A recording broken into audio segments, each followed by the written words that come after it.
I looked after my friend's grandkids, but I got tired, so I'm gonna leave them with you. Think of it as practice.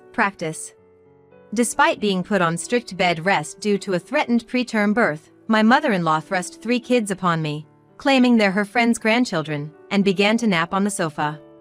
The kids run around the house non-stop, not listening even when I call out to them. In my desperation, I called my husband at work for help. However, he merely responded, "They're family, so you gotta help out your mom," pushing me aside. Out of sheer desperation, I made another call. And as a result, karma caught up with my mother-in-law. My name is Jessica. I got married to Mike, whom I met through a mutual friend, and am currently expecting our first child. Mike works for the company that his father, Bob, runs, and we live in an apartment near Mike's parents' home. There were discussions about living together when we got married, but Bob suggested that I might feel more comfortable if we had our space. However, since we moved just a 10-minute walk away from my in-laws, my mother-in-law, Susan, started visiting us quite often. Being a sociable person with numerous activities and classes, Susan initially seemed to be trying to bond with me. Stopping by after a walk or shopping and having a short chat was manageable, even if it happened a few times a week. But gradually, her visits became longer, often requiring her to step inside our house. Recently, this has become the norm. Having her over means preparing tea and snacks, and I can't relax or neglect the household chores. Though Susan says, "Make yourself comfortable," it's not that simple. Her visits began to feel like a burden. But I still wanted to maintain a good relationship. It was tough for me to ask her to visit less often. I hoped Mike would speak to Susan, but when I approached him, he merely said that there's no need to be formal with family. He even suggested I learn cooking and household chores from Susan, indirectly expressing his dissatisfaction with me, which was disheartening. There were times I thought it might have been better if we lived together. But that would mean enduring Susan's never-ending stories daily, which were frankly exhausting. Susan doesn't really have any substantial content in her stories. They're often about topics she saw on TV or friends of hers that I don't know. She just talks non-stop. Bob doesn't listen to her, so I guess that's why she comes to my place, hoping for someone to listen. Now that I think about it, even Mike never really paid attention to Susan's stories. Any attentive listener would do for Susan.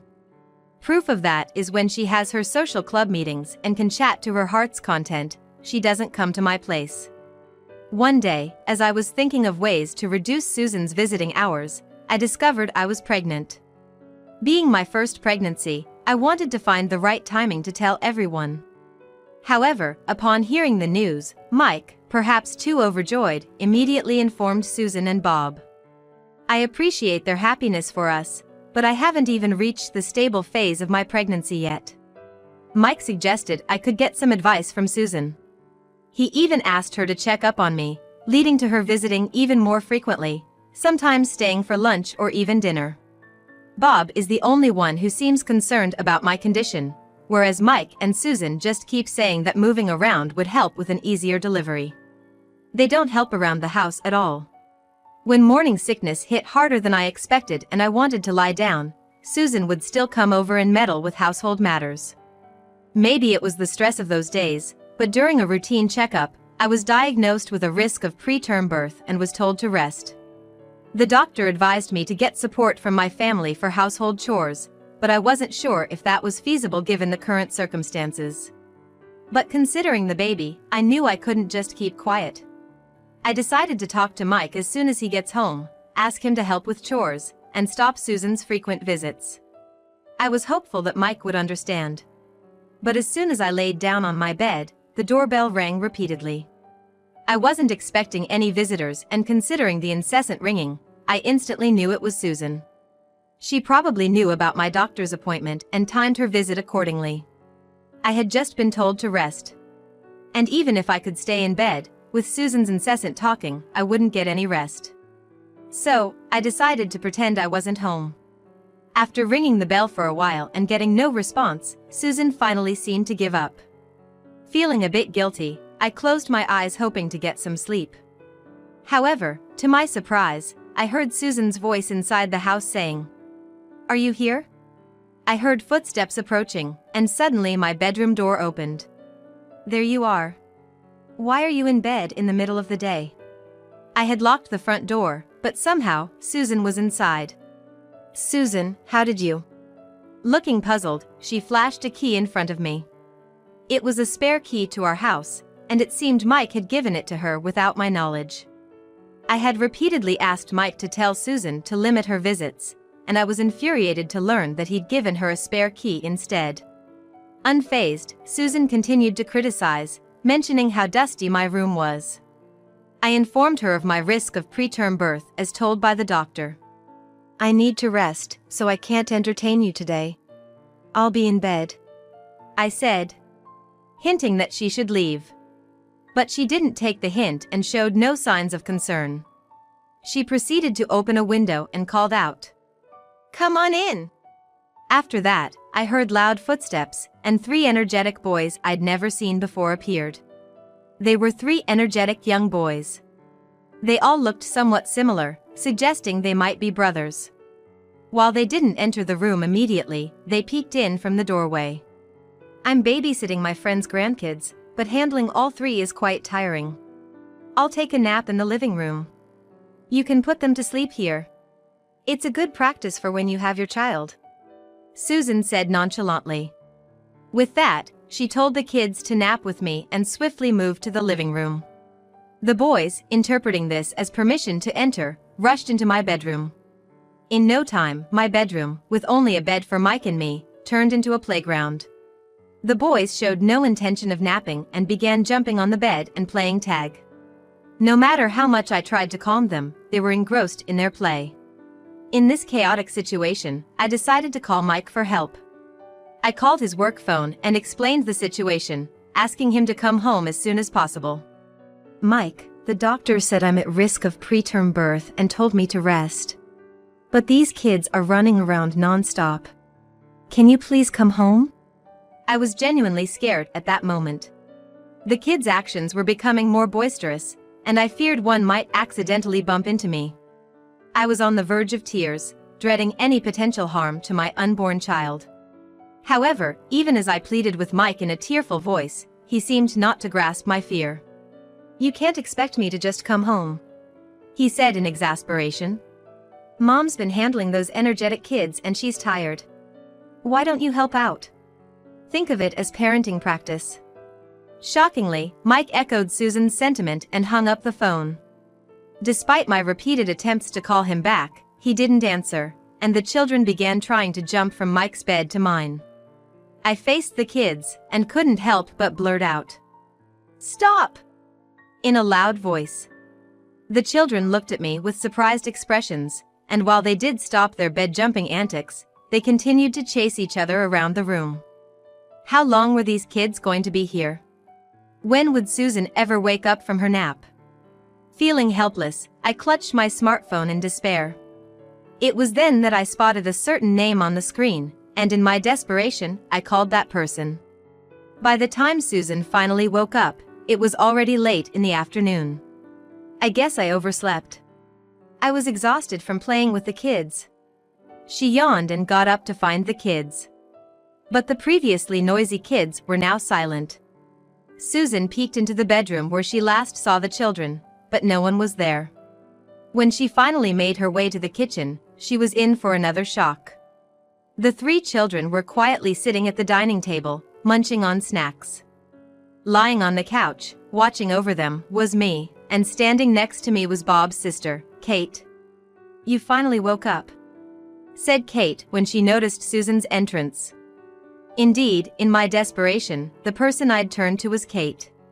Living just an hour's drive away, she came immediately after I called her. Since the wedding, Kate had taken a special liking to me. Apparently, Kate had always wanted a daughter, but never had children of her own. She seemingly saw me, her nephew's wife, as the daughter she never had. When I shared the news of my pregnancy, Kate, having been a nurse and having worked in pediatrics for a long time, reassured me, saying, "If you ever need help or advice, don't hesitate to reach out." Never did I expect that challenge to involve Susan, but Kate, without a hint of annoyance, had come to help. The children, who had been running around non-stop, immediately calmed down upon Kate's arrival and soon took their afternoon naps. Exhausted from their playtime and under Kate's guidance, they drifted off quickly. The children had been playing non-stop and were undoubtedly exhausted. In the silence of the room, where only the soft breathing of the sleeping kids could be heard, I finally let out a sigh of relief. After the kids took their nap, I filled Kate in on everything that had transpired. First, Kate expressed concern for my well-being, then she promised to talk to Susan as well. "From now on, you just focus on the baby in your belly and take care of yourself," Kate advised. Her words reassured me, and I opened up about my anxieties and what I foresaw in the future. After chatting with Kate for a while, the kids began to stir from their nap. Kate then explained to the children that I was expecting, encouraging them to be gentle and understanding. As I had suspected, the kids were siblings. The two older brothers remembered their mom being pregnant with their youngest brother and were compassionate towards me. The youngest, following his elder sibling's example, tried his best to be considerate. I realized these were genuinely kind-hearted kids, and it warmed my heart. I apologized for raising my voice earlier, and the children apologized for running around and jumping on the bed. We all made up. As we all sat down for snacks and began cleaning up, Susan finally woke up from her nap and came looking for the kids. Despite her surprise at seeing Kate, Susan started making excuses. According to her, she had brought the kids to my home to give me some practice in child rearing. She assumed that since the kids were tired from playing, even someone inexperienced like me would be able to put them to bed with ease. Hence, she had taken her nap first. "I can't believe you called Kate. I didn't think you'd be so overwhelmed by the kids," Susan remarked, implying that the fault lay with me. But since I had already confided everything to Kate, Susan's excuses only exasperated her. I was too flabbergasted to even counter Susan's claims. Oblivious to our disbelief, Susan kept rambling with her justifications until a call from a friend interrupted her. Apparently, the friend, expecting the kids at Susan's house and finding it empty, had called in confusion. Naturally, this friend and I had never met, so the idea that the kids were at a stranger's home never crossed her mind. Once informed by Susan, the friend hurriedly made her way to my house. Upon seeing her grandchildren safe and sound, she visibly relaxed and then apologized to me. She even noticed my pregnancy at a glance and promised to visit again with another apology. The children waved at Kate and me with a hint of reluctance as they left. Although the situation had felt threatening at one point, thanks to Kate, I felt we ended up spending a delightful time with the kids. As we bid farewell to the children, Susan sneakily tried to leave too. However, Kate stopped her and explained the potential risks and dangers of my condition. "There's even a chance she might lose the baby," Kate told Susan sternly, but Susan's only response was, "I didn't mean for any of this to happen." Despite her friend's apparent frustration at Susan's reckless behavior, Susan showed no signs of remorse. Amidst all this, Bob and Mike returned home. It seemed Kate had informed Bob about my condition, prompting him to wrap up his work early and bring Mike home. "I'm sorry we're late. Jessica, are you feeling okay?" Bob inquired, genuine concern evident in his voice. However, Mike appeared discontented, probably still underestimating the seriousness of my condition. Mike hadn't been helpful with the housework since he learned about my pregnancy and the start of my morning sickness. In fact, when I was feeling especially sick and asked for his help, he would get very upset. He kept saying, "It's not an illness." If he still feels that way, I had no confidence in our ability to raise our child together in the future. Kate explained my condition to all three of them, emphasizing that I needed to rest right now. Before Mike could argue with his usual, "It's not an illness" retort, Bob declared he would take me back to my parents' home. Apparently, Bob had been cautioning Susan about her frequent visits to our home for a while. Susan had been claiming she was counseling me and helping with chores, but she hadn't done any of that. Bob had noticed this and was trying to figure out how to restrain her when today's incident occurred. You guys being around means Jessica can't rest properly. For the sake of the baby in her womb, going back home for the birth is the best decision," Bob explained. Even after hearing this, Susan continued to repeat, "That wasn't my intention." To make matters worse, Mike started to defend Susan, saying, "Mom was just trying to help Jessica." He probably thought it'd be a good child-rearing practice. They seemed to get along well in the end, didn't they? The reason we ended up getting along with the kids was thanks to Kate. The thought of facing that situation alone still chills me to the bone, and I had lost trust in Mike, who didn't come to my aid when I called for help. Kate, acting on my behalf, packed my belongings and informed my parents that I would be returning home. Mike and Susan tried to stop me, but I ignored their pleas and got into Bob's car. Bob and Kate kindly drove me to my parents' home. Bob felt responsible for not being able to stop Susan, but I knew I could rely on him and Kate. "I'll talk to Mike when we get home. I hope you two won't divorce, but it's your decision, Jessica. Whatever you decide, we'll support you," Bob kindly told me. I was so grateful for Bob's compassionate words. When we arrived at my parents' house, Kate briefed them about everything. Without passing any judgment about my future with Mike, they warmly welcomed me. When it was time to bid farewell to Bob and Kate, I expressed my wish for them to meet my child, regardless of whether I divorced Mike. After a few months, I safely gave birth to a beautiful baby girl. When the labor pains started, I didn't inform Mike. I had decided to let him know about the birth only after our child was safely delivered. Eventually, I contacted him and decided to return to our shared home. I had initially thought of divorcing him and raising the child alone, but when I saw my daughter's face, I realized she wouldn't exist without him. Naturally, I wanted him to meet her. On the day I was to return, Mike came to pick me up. When he saw our daughter outside my parents' house, he teared up and whispered, "Thank you," to me. Mike and I hadn't been in touch much while I was away, but he seemed to have changed. Our daughter instantly fell asleep in her car seat, allowing Mike and I to have a heart-to-heart talk.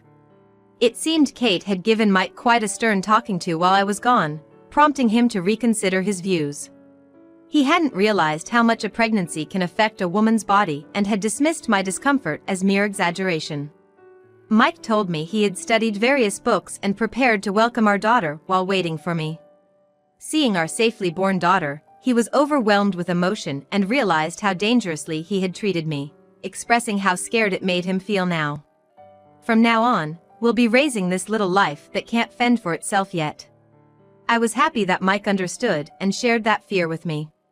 Mike also informed me about Susan. After I returned to my parents' home, Susan was reprimanded by Kate, much like Mike had been.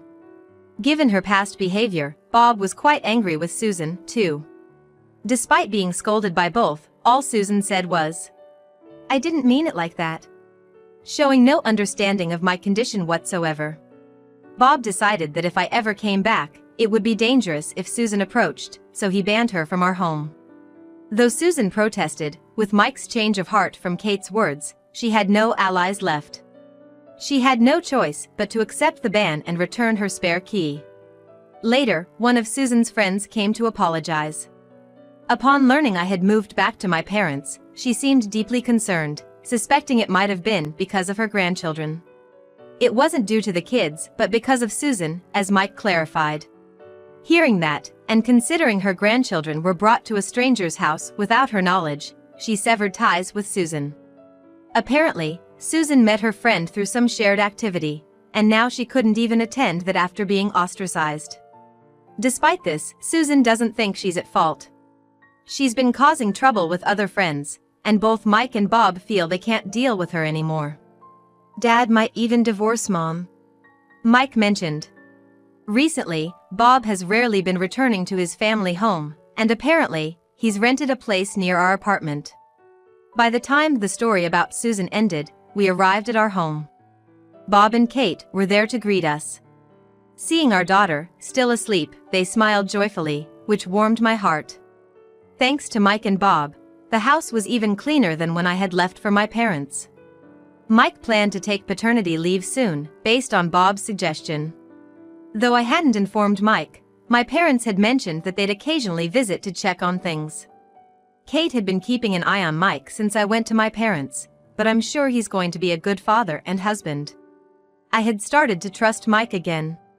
Though I had once feared for my safety, our daughter was born without any issues. Surrounded by trustworthy people like Mike, Bob, and Kate, I felt confident about raising her. We currently don't intend to let Susan into this circle. Without our permission, she won't be able to see her grandchild. It seems people are gradually distancing from Susan, but when will she realize this?